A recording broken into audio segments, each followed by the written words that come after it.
So what do if your camera doesn't seem to be functioning properly? You go on the forums, you go into the various user groups, you ask questions, what should I do? This is what's going on, not sure what happened. And the response is, well, did you reset the camera? First thing you think, oh, I don't want to reset the camera because the K3 Mark III took forever to finally set up the way I needed it to be because of all the options.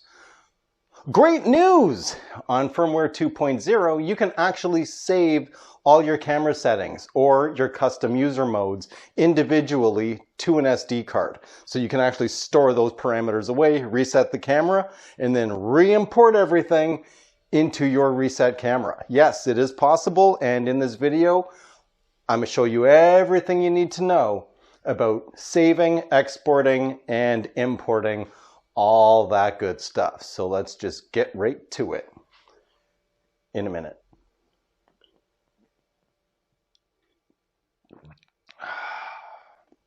Nothing like a refreshing beer when it's ridiculously hot outside. All right, let's go. Okay, so the first thing you're going to want to do is actually turn on the camera.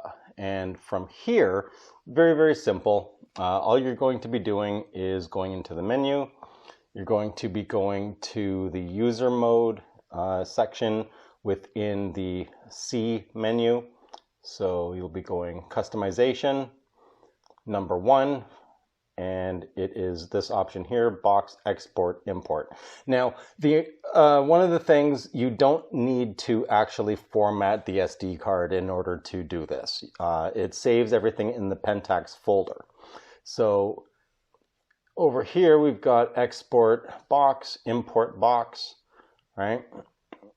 Okay, so what I want to do is, what you're going to want to do is go to the export box, and within export box, you are going to want to do current camera settings if you want to save all the camera settings. Now, one thing to note, as you see here, I am in manual. So I'm going to switch this over to a custom user mode that I have, portrait tracking, whatever. Now, when you go in here, you'll notice that current camera settings is grayed out. The reason being is you're in a custom user mode, so you're not going to actually have the ability to save the camera settings because you're in a custom user mode. And that's pretty much it. So if you want to export all the camera settings, which do not include the user modes, then you're going to want to just switch to anything other than your custom user mode. So let's do current camera settings, hit OK, and then you can choose which SD card you want to have this actually save the user mode in, and I'm going to do SD1.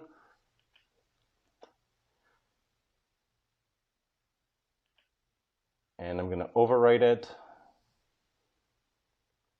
And that's pretty much it for that. Now, if you want to do any of your custom user modes, see black and white, I'll do that on SD2. And that number that you just saw, the 02, let's do this again. Sure. So 02 means box 2. So this is box 2, box 1. Current camera settings is always 00. So you'll actually, and I'll show you exactly what the folder name structure is in a minute, but just keep in mind, current camera settings, so the whole element of the camera is 00, then you have 01, 02, 03, 04, 05, 06, 07, 08, 09, and 10. So that's the way the naming convention is on here. Now, another thing to keep in mind is the fact that when you're doing this, the part where in the camera, let's see if I can quickly get to it, for the copyright information, that actually does not get overridden. So if you already have copyright information in your camera, don't worry about even if you're borrowing or trying out someone else's settings, it will not overwrite the copyright information. And I know this for a fact because I actually was using someone else's user modes when I was testing why I was having focus issues with my camera all of a sudden when I had the DFA 150-450 mounted.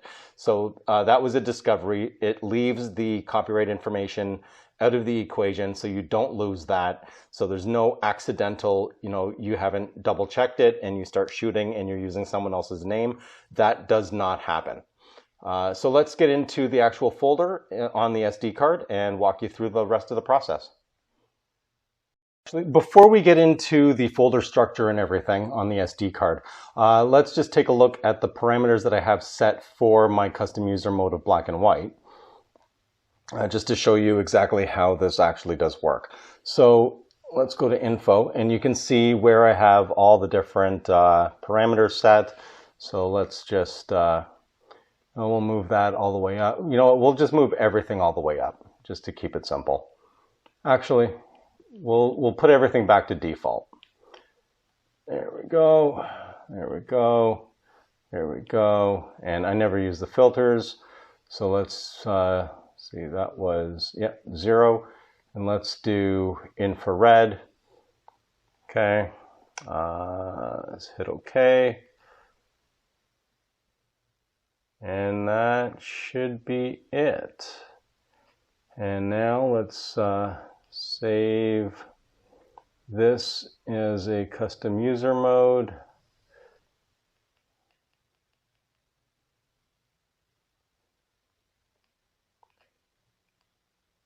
Okay, you don't need to click anything for enter name.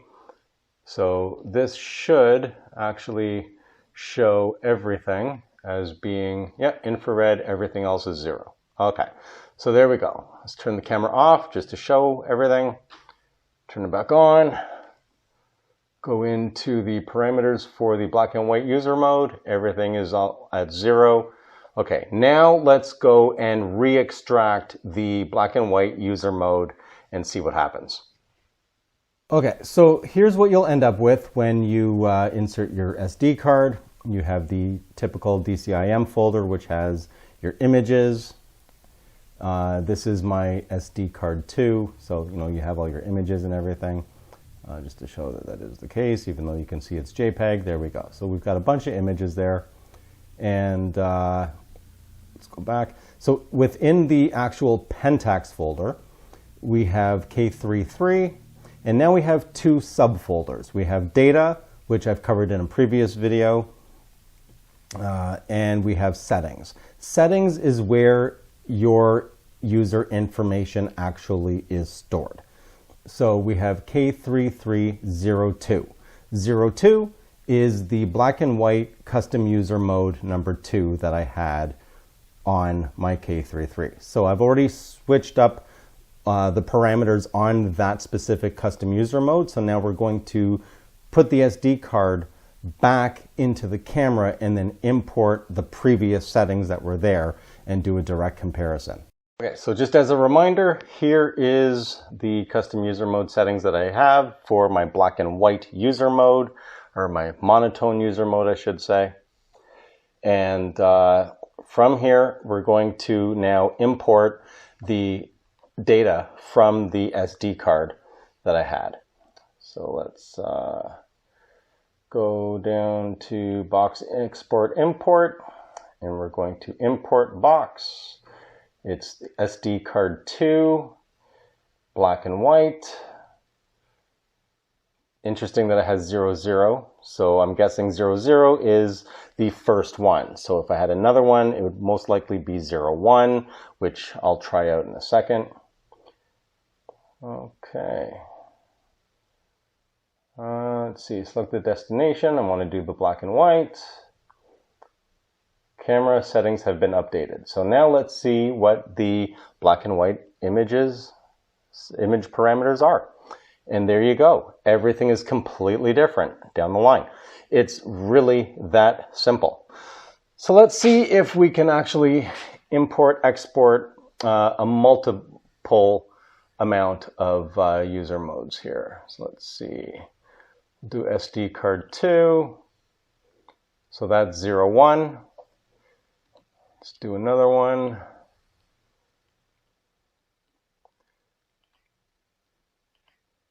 and that is 03, which does correlate to my custom user modes. 03 is my portrait tracking, 02 is the black and white, 01 is action, so that does make sense. So now let's get it on the computer and see if it copies multiple or if it's just one at a time. Okay, so here we have the folder. It's my K-3 folder, and we're going into the PENTAX subfolder.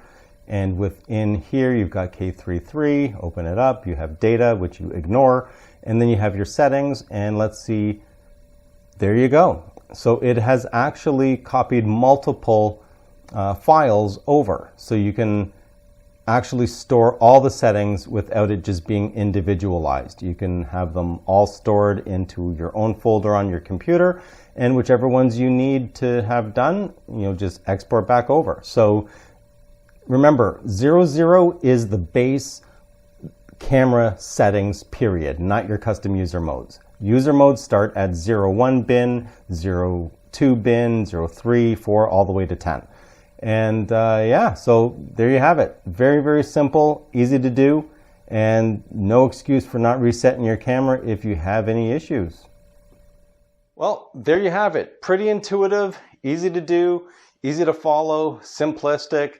You can save all your camera settings, or you can save individual custom user modes all in one go, one after the other, to your SD card, store it wherever you want.